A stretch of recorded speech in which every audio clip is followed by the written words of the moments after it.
Tawag sa pagsamba. O Diyos ko, bakit mo ko pinabayaan? Sumisigaw ako ng saklolo, ngunit bakit di mo ko tinutulungan?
Tayo pong lahat, pinupuri at pinasasalamatan ka namin, Panginoon, sa pagkakataong ibinigay mo sa amin upang gunitain ang iyong pagpapasakit sa krus ng Kalbaryo, upang tubisin kami sa aming mga kasalanan. Samahan at pangunahan po ninyo kami, banal na Espiritu, upang sama-sama namin ialay sa iyo ang aming taus-pusong pagkilala sa iyong dakilang pag-ibig sa amin.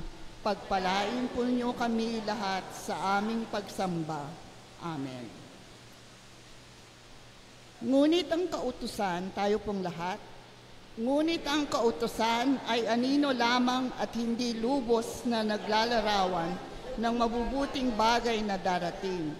Hindi ito nagpapabanal sa mga lumalapit sa Diyos sa pamamagitan ng mga handog na inaalay taon-taon.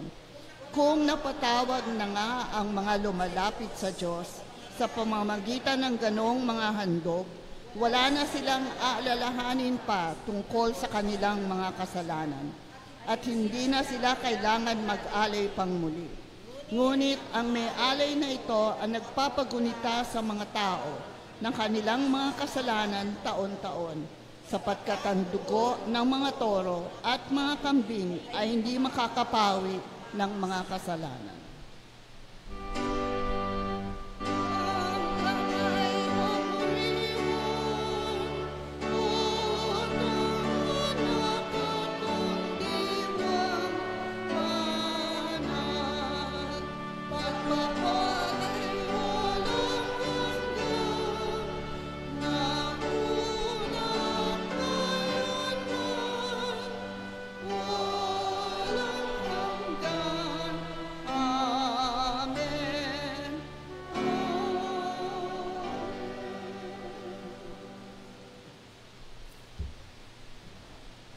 po'y manalangin.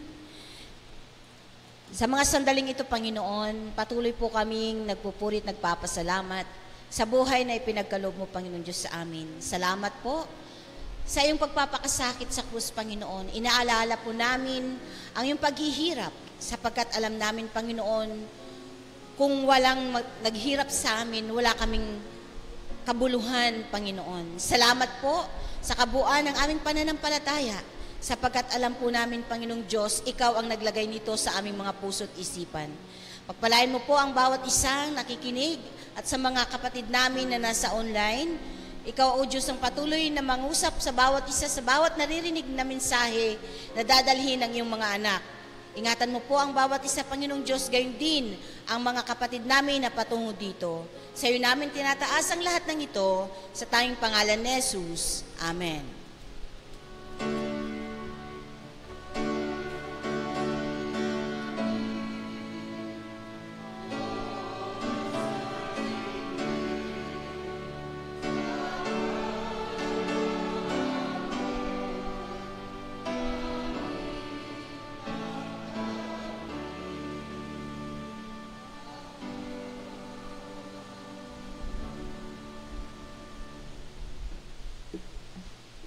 Ang pagbasa mula sa banal na kasulatan ay matatagpuan sa matandang tipan mula sa aklat ng propetang Isaias, kabanatang 12, mga talatang 13 hanggang 53 hanggang 2. At dito po ang sinasabi.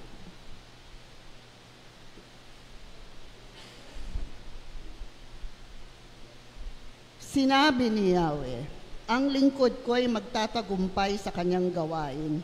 Mababantog siya at dadakilain.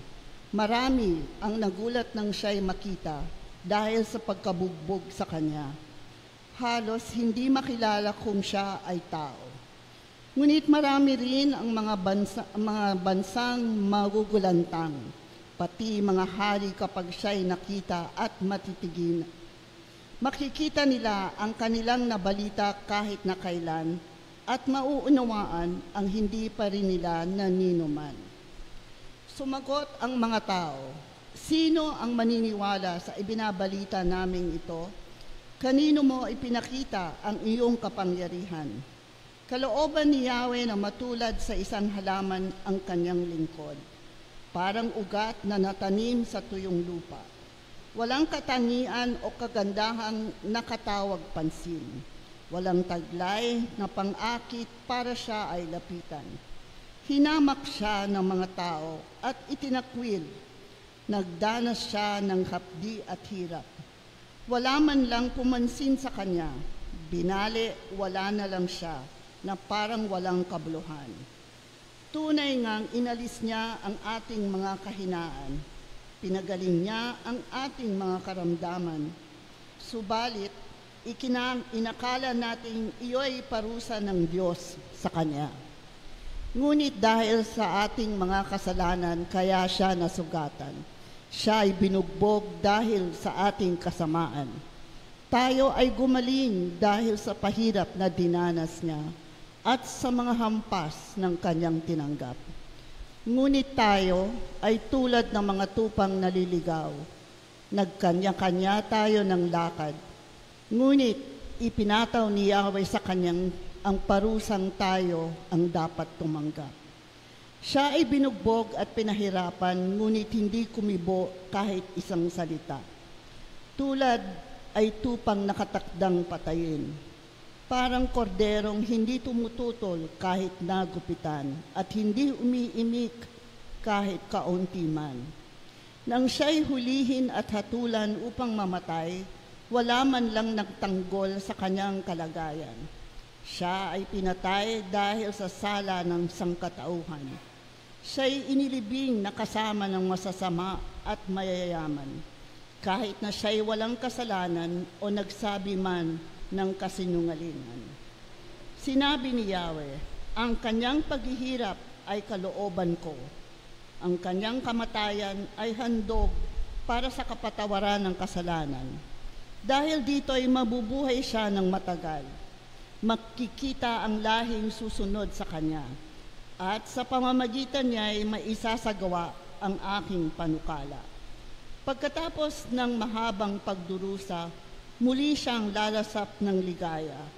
Malalaman niyang hindi nawalan ang kabuluhan ng kanyang pagtitiis.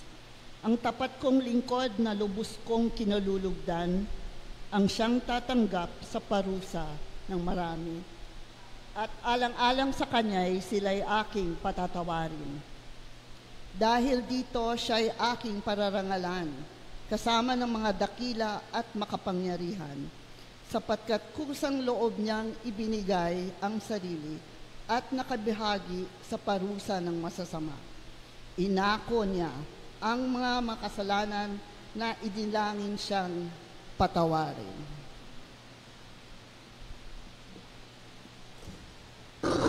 Tayo pong lahat ay magsitindig sa pagbasa sa Bagong Tipan sa Ebanghelyo ayon kay Juan sa Kabanatang 18, talatang 1, Kabanatang 19 at talatang 42. Pagkatapos ng panalangin ito, umalis si Jesus kasama ang kanyang mga alagad. Tumawid sila sa batis ng Kidron at pumasok sa isang halamanan doon.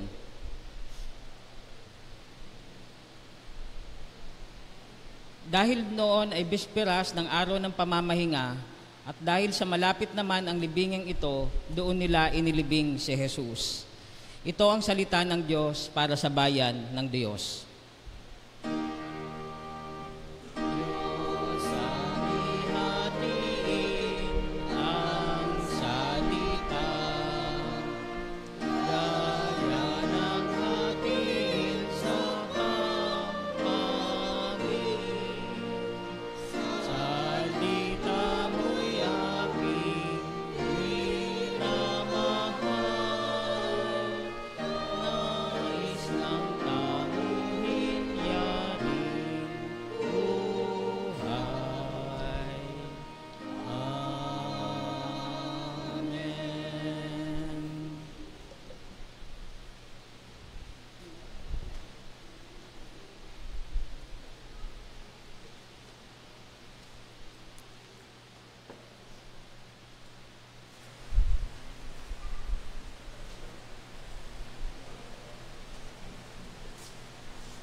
As creator of all things, God made everything on earth for a purpose. You see, it was always His plan that His only Son would die for the sins of mankind. So He created the minerals that forged together would become the spear used to pierce His side. He created the brambles and the briars from which would be fashioned a crude crown of thorns that would pierce the flesh of our Savior's brow. And He alone would create the tree which would become a cruel instrument of torture and death. Upon that tree, His ultimate expression of love would be offered.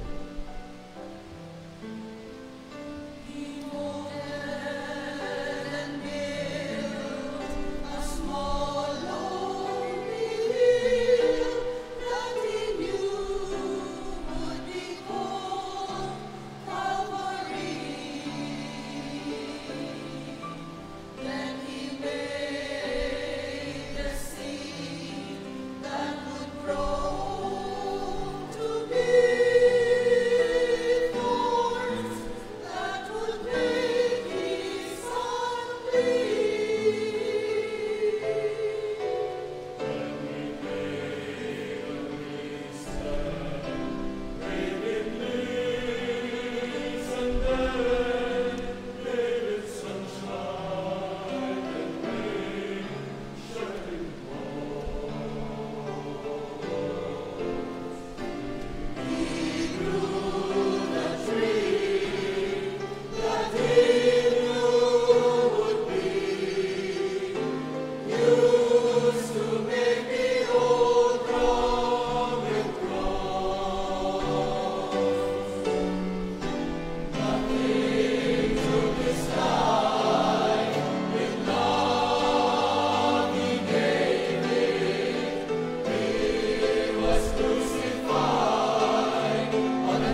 Unang wika, Ama, patawarin mo sila sapagkat hindi nila alam ang kanilang ginagawa.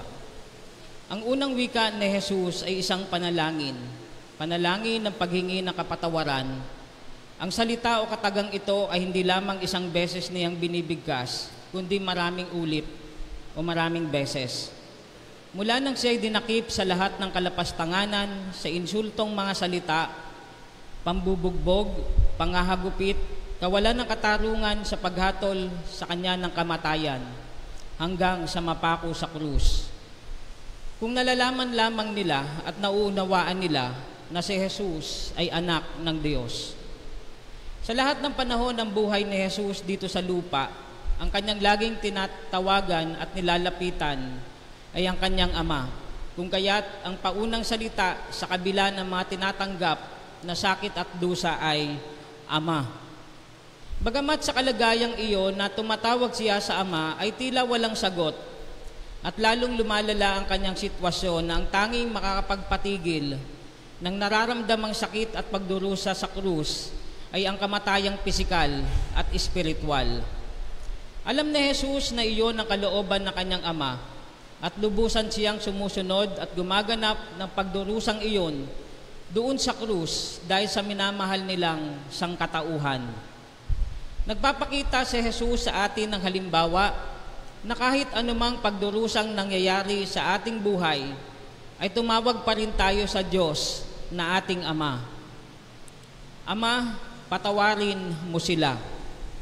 Sa kanyang Ama ay patuloy na tumatawag si Jesus upang humingi ng kapatawaran sa lahat ng masasakit na ginawa o ginagawa sa kanya ng mga tao, maging habang nakabayubay siya sa krus.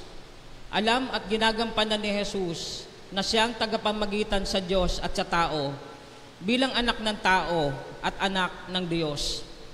Sabi po sa Hebreo Kabanatang 9, talatang 24, sapagkat pumasok si Kristo, hindi sa isang dakong banal na ginawa ng tao at larawan lamang ng tunay, kundi sa langit, at ngayon nasa harapan siya ng Diyos at namamagitan para sa atin.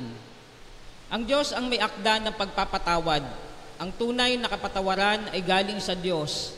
Ang pagpapatawad ay kalooban ng Diyos. Ang Diyos ang unang kumilos para magkaroon ng kapatawaran. Bayaang gawin ng Diyos ang kanyang kalooban na magpatawad. Idalangin upang gampanan ng Diyos ang kanyang pagpapatawad. Huwag mong hadlangan ang pagpapatawad ng Diyos. Ama, patawarin mo sila sapagkat hindi nila alam ang kanilang ginagawa. Tanging sa Ama lang, laging tumatawag si Jesus at maging sa masasakit na karanasang iyon na ginawa sa kanya ng mga tao ay inihingi niya ng tawad. Namamagitan si Jesus bilang paghingi ng tawad sa Ama, sapagkat hindi nila nalalaman o hindi nila alam ang kanilang ginagawa. Sino kayang tao ang hindi alam ang kanyang ginagawa? Lalong-lalo na ang kanyang ginagawa ay kasalanan. Sabi po sa Kolosas Kabanatang 1, talatang 21, dati kayo'y malayo sa Diyos at naging kaaway niya dahil sa inyong paggawa at pag-iisip ng masama o masasama.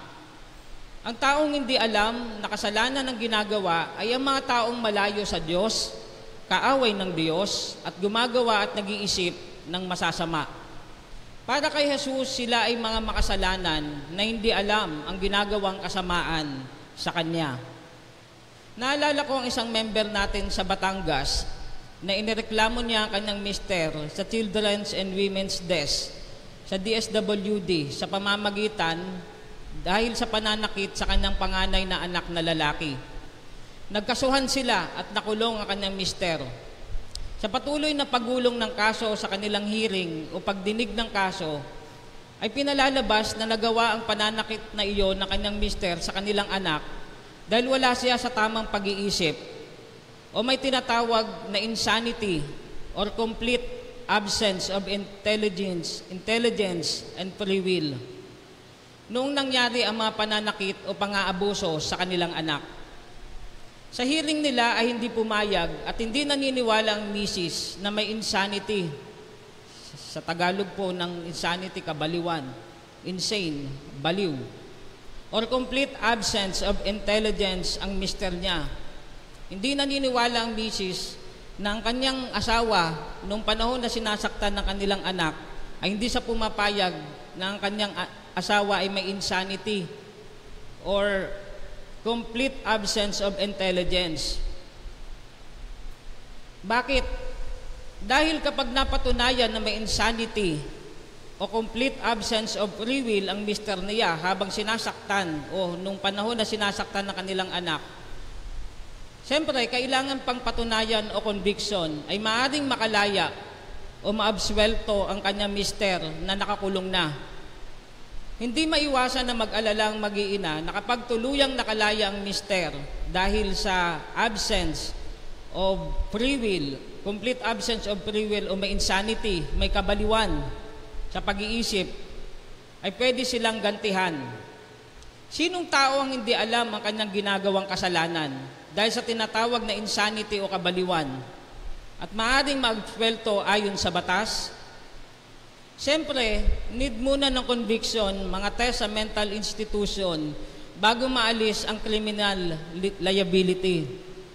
Sa kalagayang ito ni Jesus na bagamat naging biktima ng injustice o kawalan ng katarungan o hustisya mula sa hukuman ng mga tao dito sa lupa, ngunit inihihingi ni Jesus ng kapatawaran at pinapaabswelto ang mga tao sa kabila ng mga ginawa sa Kanya sa Diyos ng mga Diyos at Hari ng mga Hari.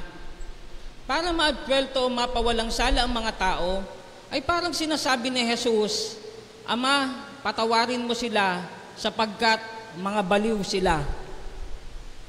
Parang ipinaglalaban pa ni Jesus sa hukom ng buong daigdig na not guilty sila. Ang San Lucas ay ebanghelyo para sa mga makasalanan. Sabi po sa Lucas, Kabanatang 5, talatang 32 na pinagkunan ng unang wika, sabi ng Panginoon, hindi ako naparito upang tawagin ang mga matuwid, kundi ang mga makasalanan upang sila'y magsisi. Dahil ang mabuting balita ay tungkol sa pagpapatawad ng Diyos. Unang wika, Ama, patawarin mo sila sapagkat hindi nila alam ang kanilang ginagawa. Amen.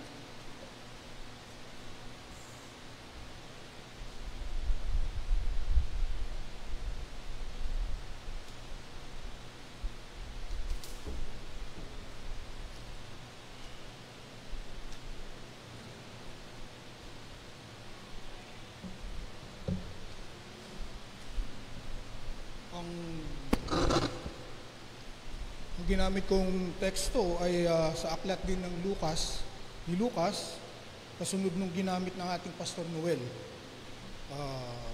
Ito po, Luke chapter 23, verses 39 to 43.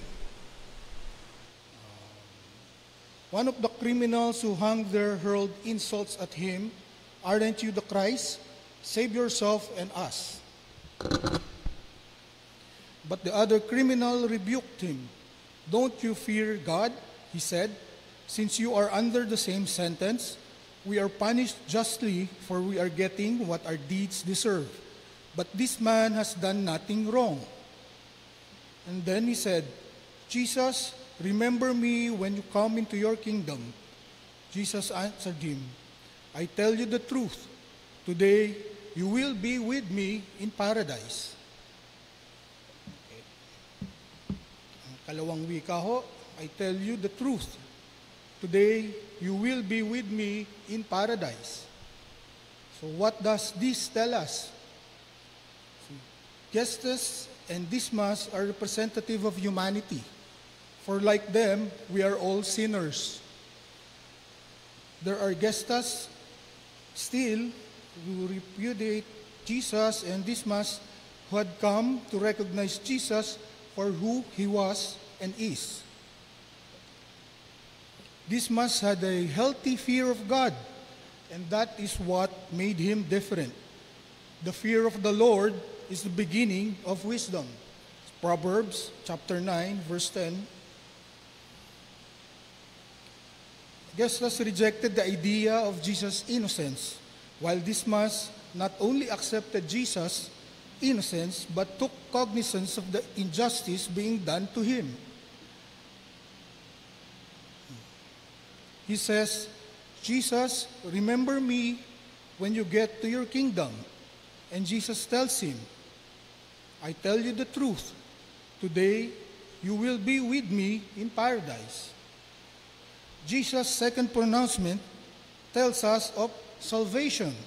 Salvation for anyone who calls on him, as Romans chapter 10 verse 13 states, everyone who calls on the name of the Lord will be saved.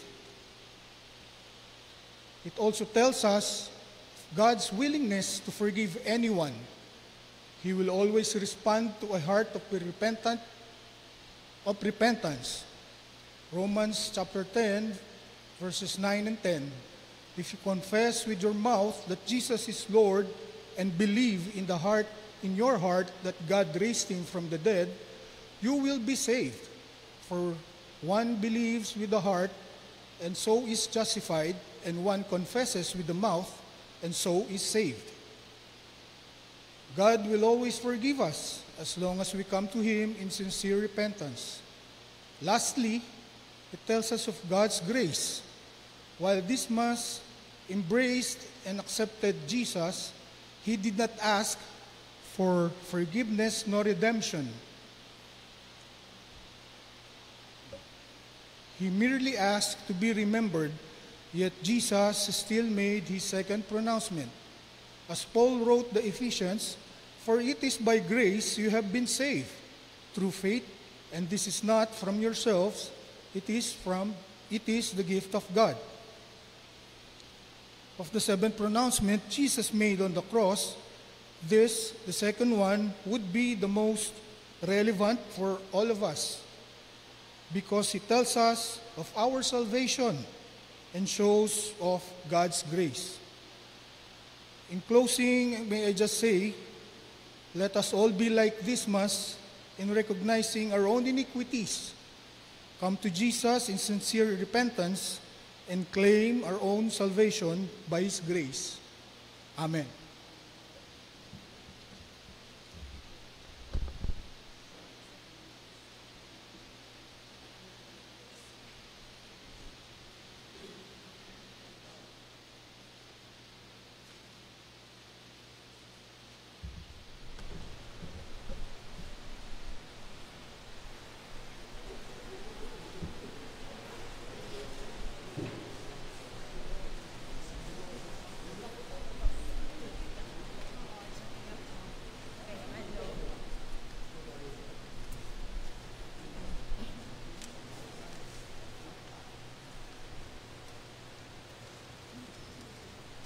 Look upon the cross.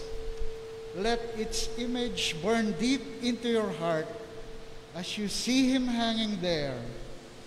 It burns deeper still as you realize that except for his great mercy and love, that cross is where we all should have died. Our only response can be to embrace the cross and take it as our own. For as we embrace it, we die to ourselves and live because of Jesus, who paid the price to give us life.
Sa magandang balita Biblia, nasasabi sa John 19 verse 26 to 27, nang makita ni Jesus ang kanyang ina at ang minamahal niyang alagad na nasa tabi nito, sinabi niya, "Ginang, narito ang iyong anak." At sinabi niya sa alagad, "Narito ang iyong ina."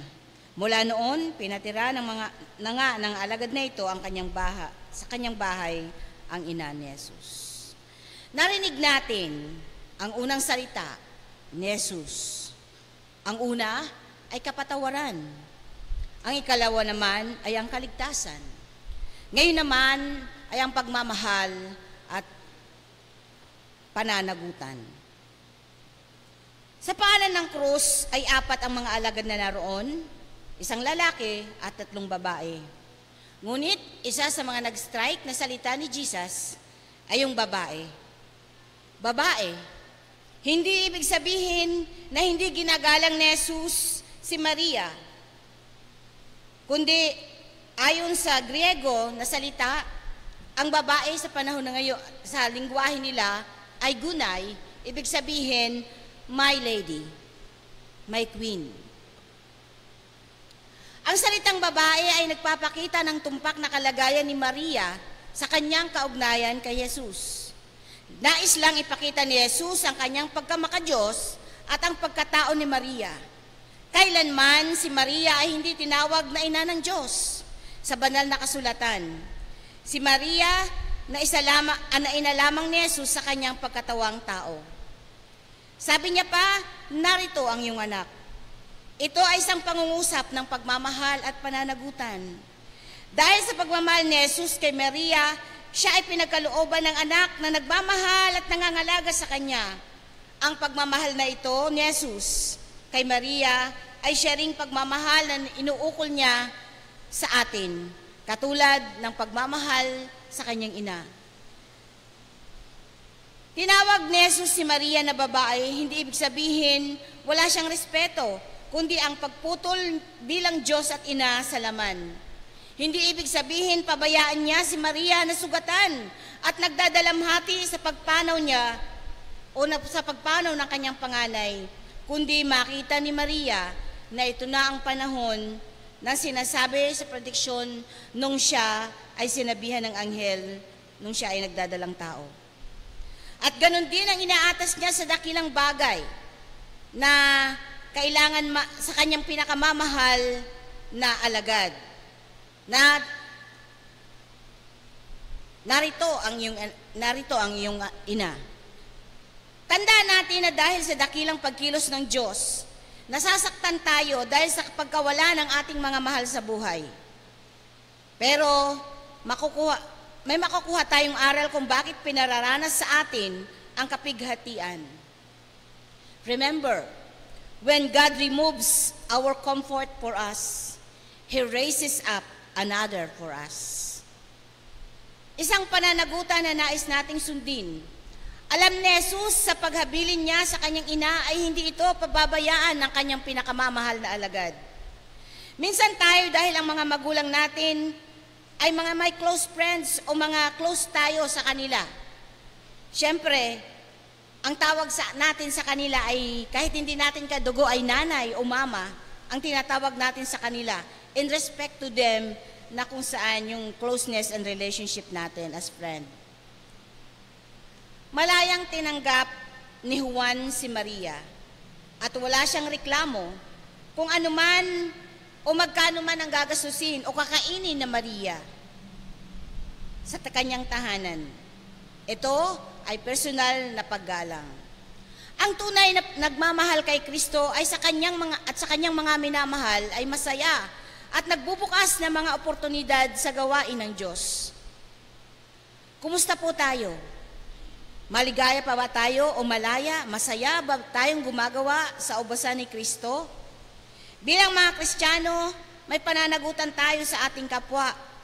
Ang mahalin, respetuhin at tingnan ano ang pwede nating gawin o maitulong, maiabot sa ating kapwa. Yun bang yung task na nakakapagbago sa atin? Malaya po ba tayong gumawa? O masaya tayong naglilingkod? Tandaan po natin, malinaw ang inaatas sa atin ng Diyos. Ang pagmamahal sa Diyos, ang pagmamahal sa pamilya, at ang mga paglilingkod sa ubasan niya. Sa pangalan ng Ama, ng Anak, at ng Banal na Espiritu Santo. Amen.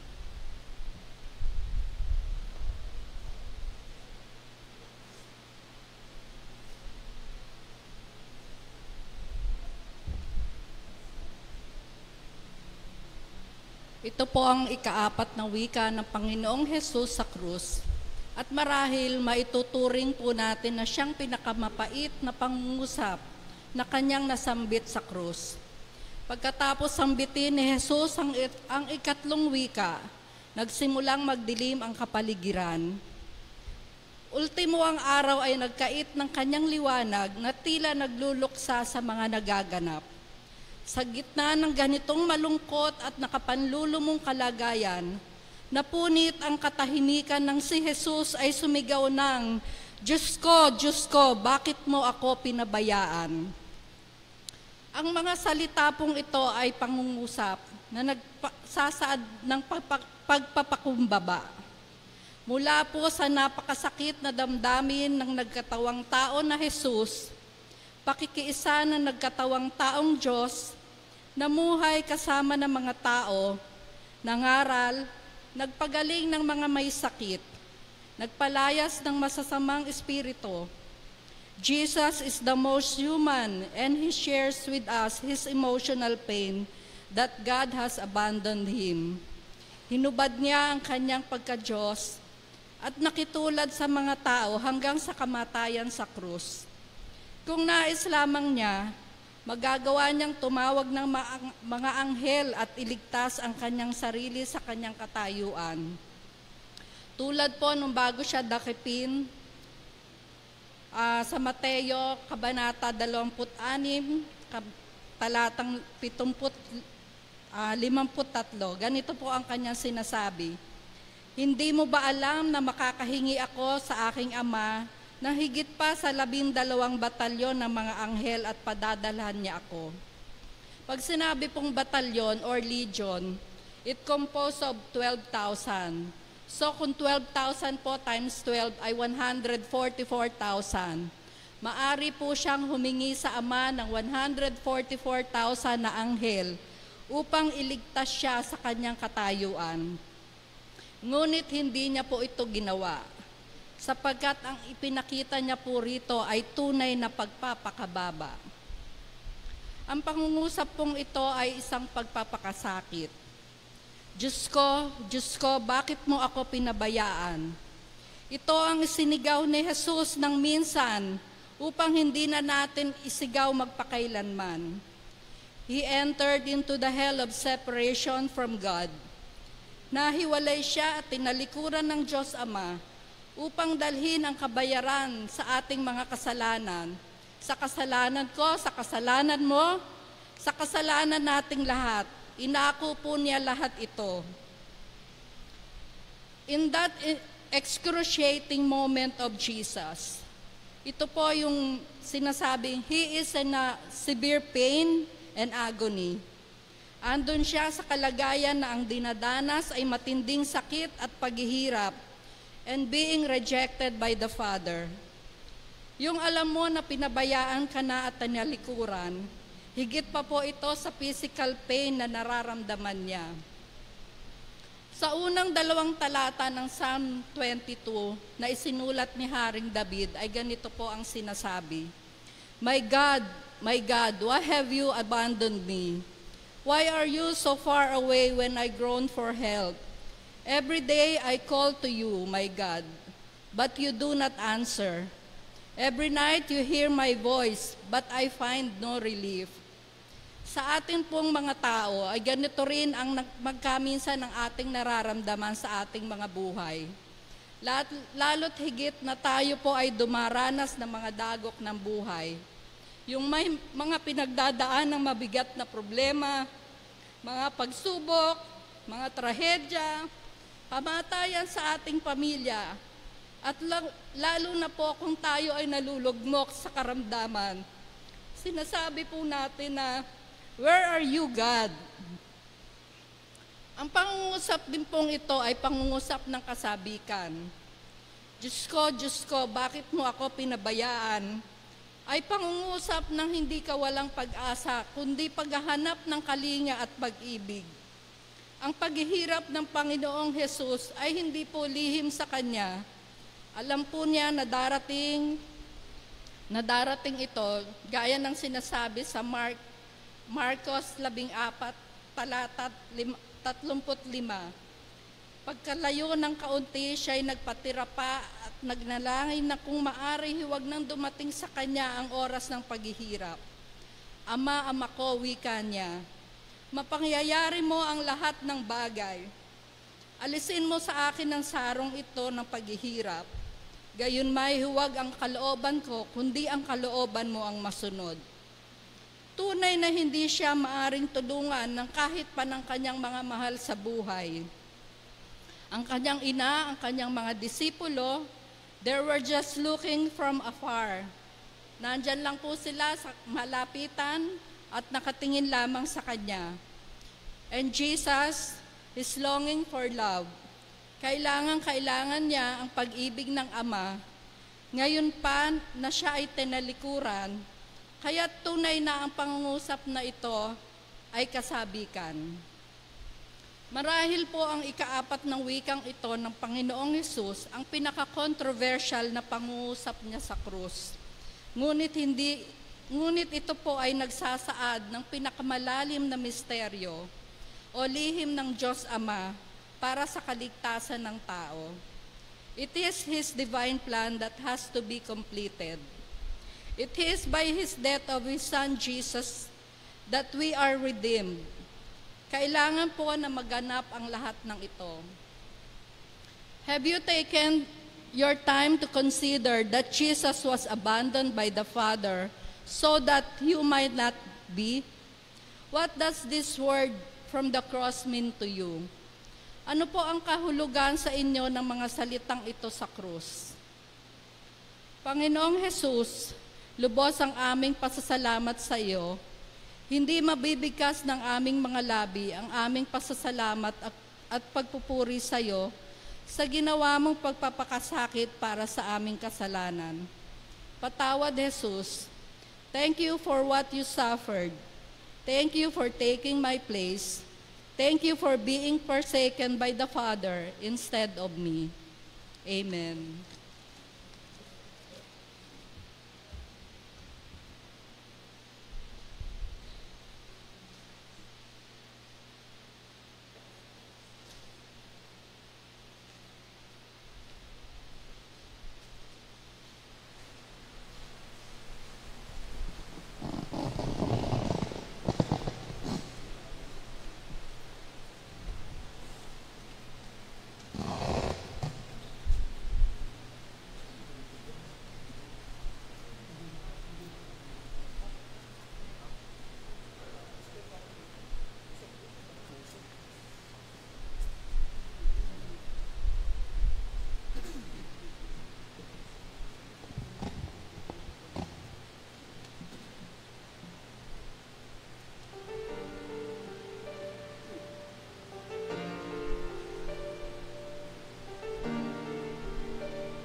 I stood on the mountain where the cross of Jesus stood.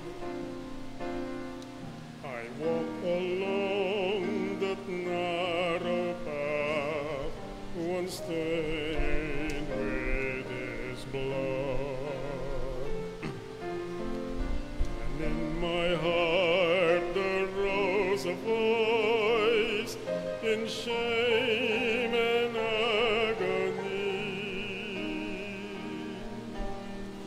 It echoed on that mountain top, "Oh Lord, remember me."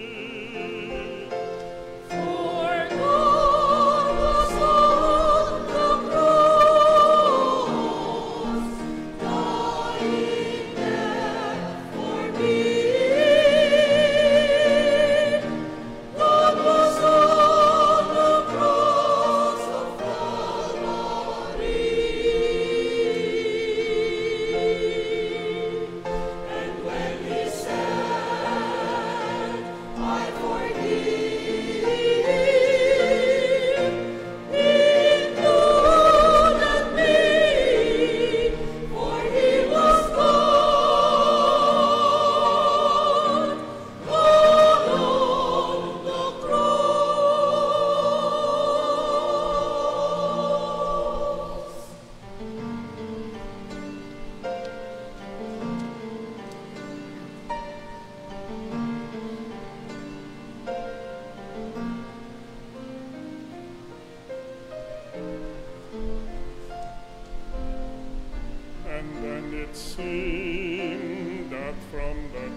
softly in the gloom. Those words I heard my Savior say, my child, I love you. I wept that day to realize it was no fantasy. With all my heart and soul I cried, oh Lord, remember me. For God was on the cross, dying there for me. God was on the cross, the cross of Calvary, and when He said, I forgive, He included me, for He was God, God on the cross. And when He said, I forgive, He included me, for He was God, God on the cross, God on the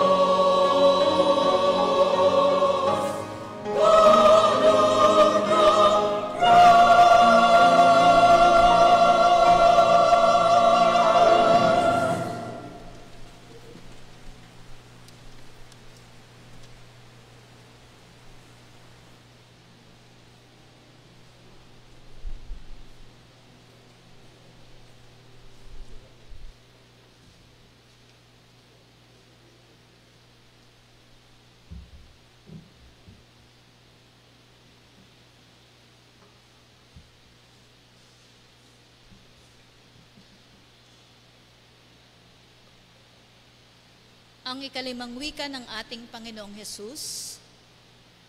Alam na ni Hesus na naganap ng lahat ng bagay, kaya't upang matupad ang kasulatan ay sinabi niya na uuhaw ako. 50% ng isang puno, 60% ng human body o ng katawan ng tao, at 70% sa ating mundo ay ano po? Tubig. Kaya po, ang tubig ay talagang essential. Importante, kailangan natin ng tubig. Pagkatapos ng pagpapahirap o pag-torture, pinalakad pa siya ng napakalayo na mayroong pasan-pasang napakabigat na krus. Talaga namang mauuhaw si Jesus sa ganitong senaryo. Ang pagkauhaw ni Jesus dito ay tunay at totoo. Hindi lang siya isang imaginary o isang ilusyon. Hindi rin siya isang talinhaga lamang, kundi ang pagkauhaw ni Jesus ay tunay at nadarama.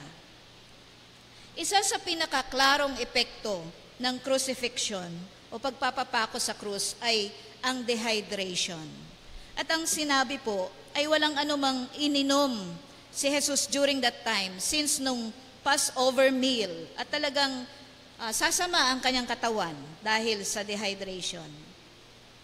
Ang pagkawala ng maraming dugo at pawis at matagal na walang intake ng tubig ang siyang nag-build up upang sumigaw si Jesus na uuhaw ako. Sumigaw si Jesus nang nauuhaw ako upang matupad ang kasulatan. Gayunpaman, hindi siya tulad ng isang artista o aktor lamang na ini-act yung script. Si Jesus ay talagang nauhaw at ito ay totoo at tunay na pagkauhaw. Yung inuming ibinigay kay Jesus, which is, ang sabi, wine vinegar, ay parang nakakatakot inumin. Ngunit kung ano man ito, isa lang ang maliwanag, isa itong mumurahing alak. Nakakalungkot dahil ito ang ibinigay na inumin ni Jesus. Wala man lang silang awa sa isang nilalang na naghihingalo na. Ang pagkauhaw ni Jesus ay hindi lang basta physical na pagkauhaw. Tulad din nating mga tao, uhaw sa maraming bagay. Uhaw tayo sa malamig at masarap na inumin. Uhaw din tayo sa iba pang mga bagay. Uhaw tayo sa kaalaman. Uhaw tayo sa katagumpayan. Uhaw tayo sa kapayapaan. Uhaw tayo sa pag-ibig ng kaginhawaan at ng katuparan ng pag-asa at pangarap na inaasam-asam natin. Si Jesus ay sumigaw, "Nauuhaw ako," upang mapawi din ang kanyang spiritual na pagkauhaw. Si Jesus ay hindi lamang siya nakabayubay sa krus upang mamatay katulad ng mga naunang ipinako dito. Ang kamatayan ni Jesus ay hindi lamang basta simpleng crucifixion lamang. Dito makikita natin na ang isang walang kasalanan ay ipinapasan sa kanya ang bigat ng kasalanan ng sangkatauhan. Kung kaya't si Jesus ay nauhaw sa Diyos Ama at sa banal na Espiritu. Ano ba ang ipinapaunawa sa atin ng kauhawang ito? Ang kauhawang ito ay ang siyang nagtutulak sa atin na mag-focus sa katuparan nito. Si Jesus dito ay hindi lamang nagpahayag ng pagkauhaw, kundi si Jesus ay ipinahayag din niya kung ano ang priority niya sa kanyang buhay. And we are really blessed dahil ang kanyang priority ay hindi sa physical, kundi ang kanyang priority ay ang kanyang relasyon sa Diyos Ama at sa banal na Espiritu. Malamang wala na po tayo sa mundo kapag physical ang kanyang priority. Kapag hindi natin napawi ang ating pagkauhaw, walang mabuting maidudulot nito. Sapagkat kung ito ay hindi mapawi, madidehydrate po tayo at ang ultimate conclusion natin dito ay kamatayan. Sapagkat ang kamatayan ang bunga ng hindi napapawing pagkauhaw. Ang tinutukoy ko po dito ay hindi physical, kundi ngayong Biyernes Santo, ang tinutukoy ko po dito ay ang spiritual na pakahulugan. Sa mga binabaliwala ang kanilang spiritual na pagkauhaw, sila ay madidehydrate at kalaunan ay mararanasan nila ang kamatayan.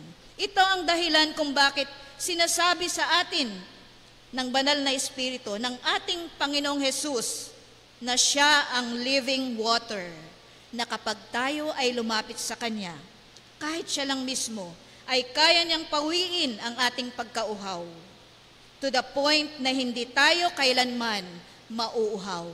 Yan ang pangako ng ating Panginoong Hesus. At panghuli, tandaan natin lagi na si Jesus lamang sa pamamagitan ng kanyang kamatayan at ng kanyang pagkabuhay na muli, ang siya lamang makakapawi ng ating pagkauhaw. Purihin ang ating Panginoon.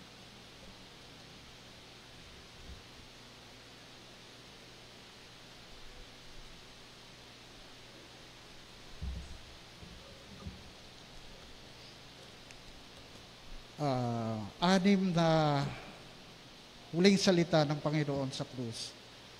6 word, one of the 7 last word, "It is finished." Now, having borne the sins of the world, Jesus cried out, "It is finished." That is according to verse 30 of John chapter 9. This is a battle cry.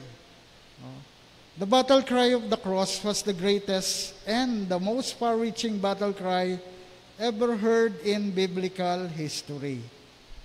Now, those who stood close by, Mary, John, the Roman soldiers, and others were not the only ones who heard these 3 words. It is finished. These words echoed throughout the heavens, and they were heard as a cry of victory among the angels who would have at any moment come and gladly deliver the Lord from this irreversible situation. It is finished. These words reverberated throughout the hallways of hell as Satan realized his plan had backfired. Balikganti. No? In his blind rage and jealousy, Satan even filled the heart of Judas Iscariot to betray the Lord. But he actually helped bring about the crucifixion of Christ. Satan unwittingly played into the plan and purpose of God the Father, who determined that long ago, God would come to this world as a man and to die on the cross. It is finished. It is spoken extensively in the Old Testament, and perhaps at this moment, it dawned on the devil that he just helped fulfill the prophetic scriptures. The devil, Satan, helped bring about the purpose of God. What was meant to destroy Jesus would ultimately destroy the devil. What does the phrase, "it is finished," mean? It could be translated in a number of ways, no? It could mean it is made an end of. What was made an end of? Anong naging katapusan? What was made an end of is our sins and the guilt that accompanied them. The phrase, "it is finished," could also mean it is paid. In fact, galing po yan sa salitang Griego na tetelestai, no? Meaning debt paid in full. Yung utang, nabayaran na, fully paid. What was paid? The price of our redemption. It is finished, no? It could also mean it is performed. What was performed? Ano ang nagawa? The righteous requirement of the law. It is finished could also mean what was accomplished. Ano ang natupad? Ano ang naganap? Ang natupad po ay all that the Father had given Jesus to do. Yung teaching ministry, yung healing ministry, no? Yung bagong commandment ng Panginoon na tinuturo niya, no? Especially in Sermon on the Mount, no? Commandment ng pag-ibig. The storm had finally passed. The devil had done his worst, and the Lord had bruised him. The darkness ended, and it was finished. Understand that this was a victory cry from Calvary. And this was a glorious moment because the work was now completed. What was finished? Finished were the horrendous sufferings of Christ. No? Never again would he experience the pain or even in the hands of Satan. Never again would Christ walk into the way of suffering called the Via Dolorosa, a 1/2 mile from Jerusalem to Calvary. Oh. And never again would Jesus bear the sins of the world. Never again would he, even for a moment, be forsaken by God the Father. No? Hindi na po siya iiwan, hindi na po siya tatalikuran, no? ng kanyang Diyos Ama. Finished were the demands of the Mosaic Law, those standards laid out in the Scriptures that we even are unable to keep. Finished was Satan's stronghold on humanity. Because of what Jesus did on the cross, we no longer have to be under the power of Satan. Though we may still be tempted and vulnerable to the enticement of the devil, Satan has no right over our lives because Jesus suffered and died for our redemption. Therefore, we no longer have to be under the power of sin if we don't want to. We don't have to be under the power of immorality, under the power of addiction to drugs, alcohol. We don't even have to be under the power of any vice or any sinful lifestyle. we had been freed by the work that Jesus performed on the cross.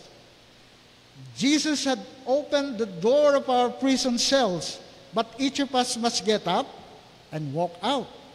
Some of us don't want to change, yet some of us don't even want to get out of the darkness we are in. But the authority of the Bible, that if we want out, the door is open. Jesus Christ has paid the price. He will give us the power and the resources to be victorious over the power of sin. Our lives may not be sinless, but we can sin less. Our lives can be transformed because of what was finished on the cross. As Isaiah chapter 53 verse 6 says, "The Lord has laid on him the iniquity of us all. It is finished." There is nothing that we can do to add to the work that Jesus did for us on the cross. It is all paid. No more debts left. No, wala na pong utang. Jesus has done this for you and for me.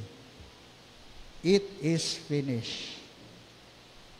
Dear Jesus, I know I am a sinner. I believe you died for my sins and rose again from the dead. Right now, I turn my sins and open the door of my heart and life to you. I confess you are my personal Lord and Savior.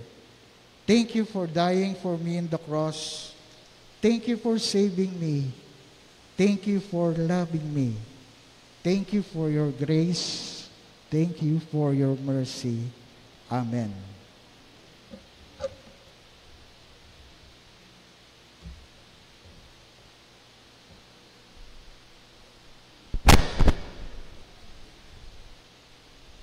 Mula sa 6 na wika, ano ang naganap at ano ang natapos?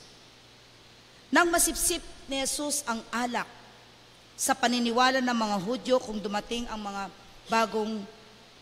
dumarating ang bagong sanlibutan, napakarami ang alak hanggang aagos sa lansangan.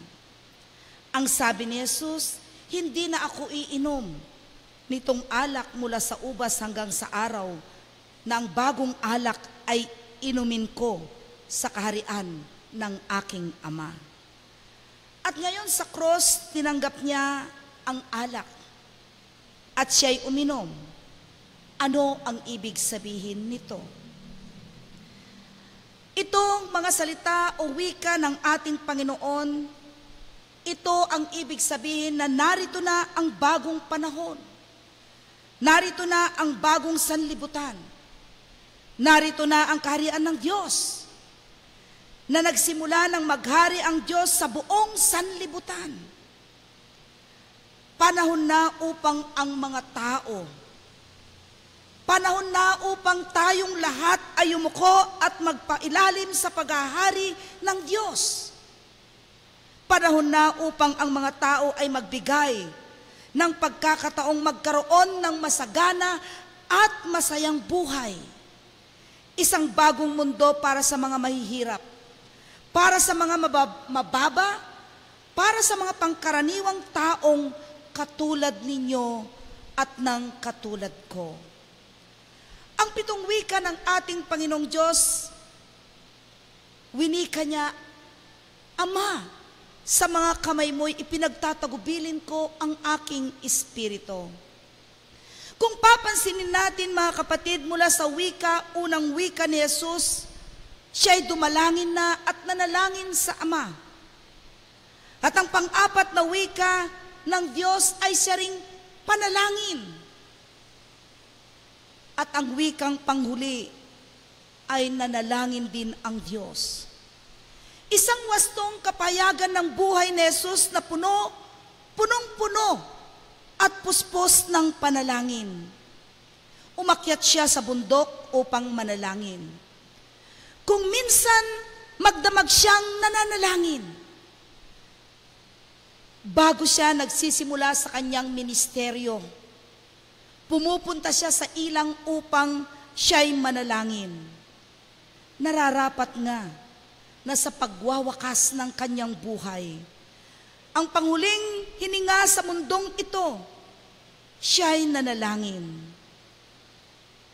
Ang unang wika niya, Ama.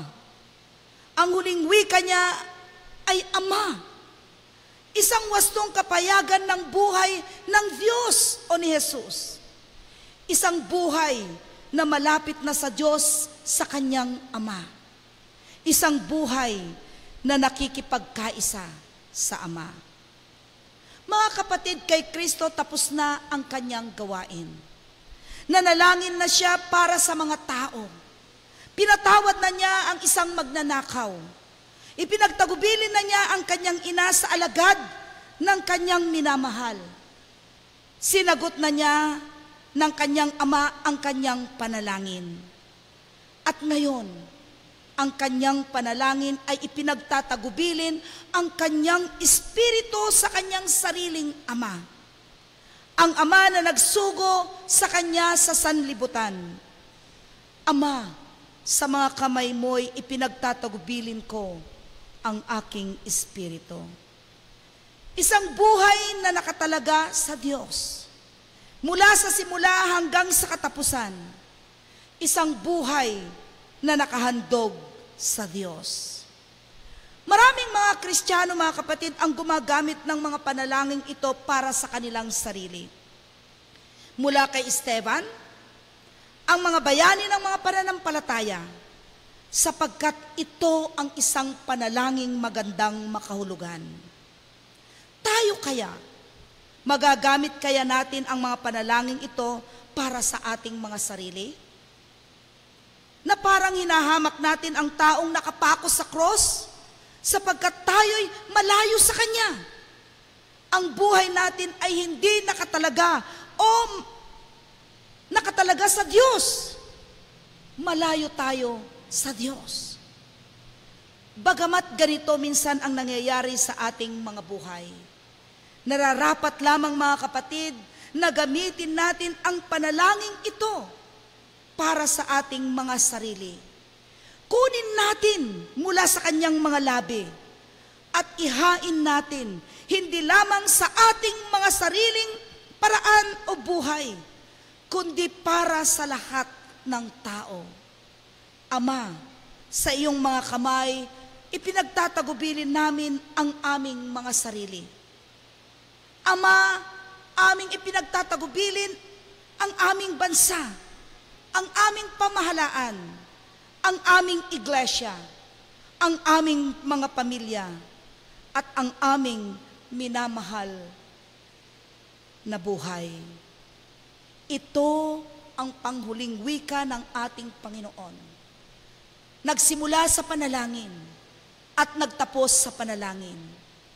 Tayo muli ngayon ay alalahanin natin na ang buhay, na tuwing darating man ang pagsubok sa buhay, alalahanin natin ang 7 wika ng ating Panginoon na pinasimulan sa isang panalangin at nagtapos ng panalangin na inihandog niya ang kanyang buhay. Ipinagkatiwala ang kanyang buhay, ang kanyang espiritu sa amang nagbigay ng buhay. Ito nawa rin ang paalala sa atin at ating gagawin habang tayo'y nabubuhay. Sa pangalan ng Ama, Anak at ng Banal na Espiritu. Amen at Amen.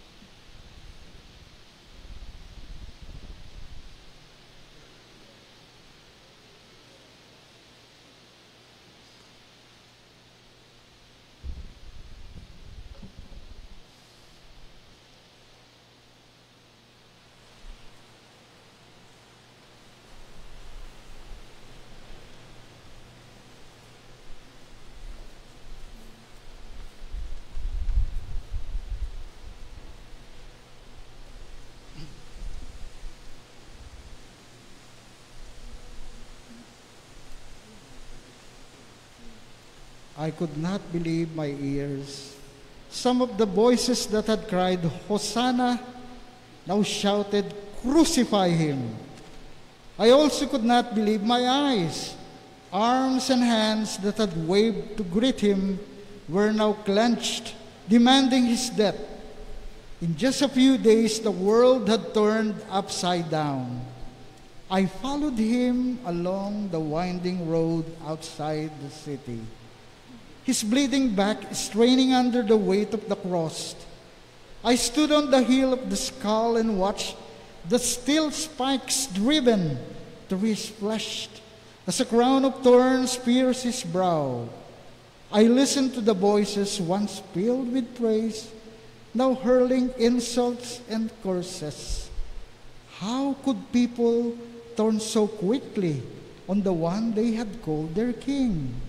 As I stood beneath the cross and watched the agony of death wrench his body, I heard him pray, "Father, forgive them. They know not what they do." Only the King of Heaven could have uttered such words of compassion in those final moments.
The city was Jerusalem. The time was long ago.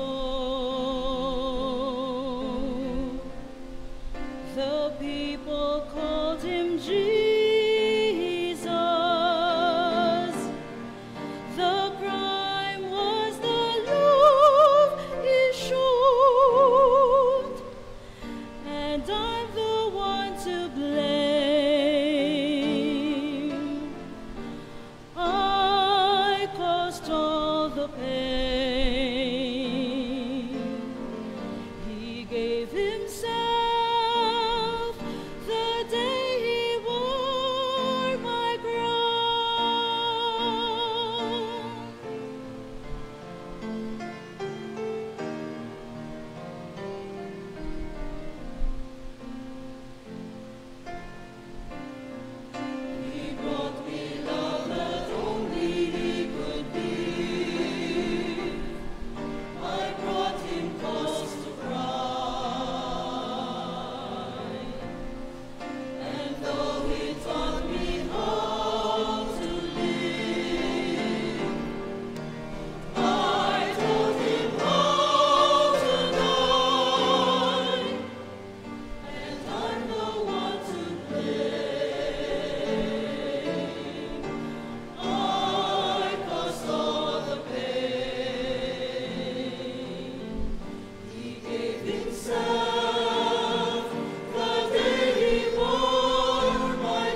Alalahanin natin ang mga pastor at diakonesa na nagbigay ng kanilang buhay sa ministeryo ng Panginoong Hesukristo upang ihayag ang pagliligtas ng Panginoon.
And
Dakila ka, Panginoon Diyos, sa pagtatapos ng aming pananambahan.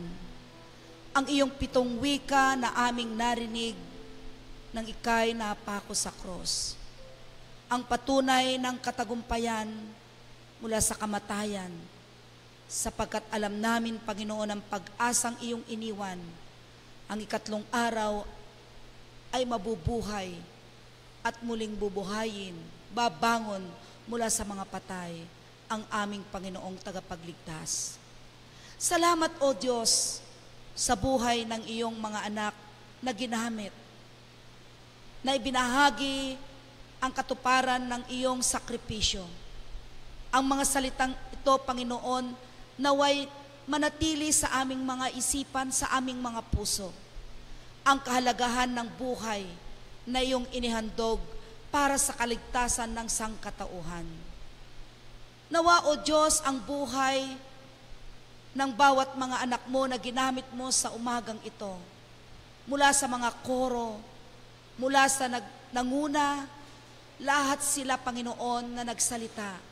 Kami na nakinig, O Diyos, ng isang napakayaman at napakagandang mensahe ng buhay na siya rin, Panginoon, aming pong ikiklaim sa aming mga puso na ito'y magampanan at magawa ng bawat isa sa amin, na kahit darating man ang mabibigat na pagsubok sa buhay, na kahit man, O Diyos, maranasan namin na ang mga tao ay kami lapastanganin, ngunit ang lahat ng ito ay walang katumbas ang kalapastanganan ng tao sa iyo. Maraming salamat, Panginoon, sapagkat ang wika mo sa cross, ang siyang nagwika sa amin ngayon upang magpatuloy din kami sa buhay na ito. Ang panibagong buhay na iyong ipinagkatiwala sa amin, ang buhay na walang hanggan, na sa kabila ng sakripisyo sa Kalbaryo, sa kabila ng iyong paghihirap, sa kamatayan sa krus at pangungutya ng tao, kami ngayon, O Diyos, ay natanggap ang katagumpayan na iyon. Kung kaya, Panginoon, tulungan mo po kami sa pamagitan ng iyong banal na Espiritu na kami makapagpatuloy, na kami gampanin, O Diyos, ang tungkulin at misyon na ipinagkatiwala mo sa amin. Uuwi kami, Panginoon, sa aming mga tahanan, sa aming mga pamilya, at magwika ka rin sa aming mga buhay. At sino man ang makakaharap namin, sino man ang makakausap namin, ang nagmula sa bibig ni Kristo, ang nagmula ng mensahe kay Kristo mula sa cross, ang siya nawang maibahagi rin namin sa aming mga kapwa. Patawarin mo kami, O Diyos, sa aming mga pagkukulang. Ito ang aming dalangin. Amen at amen.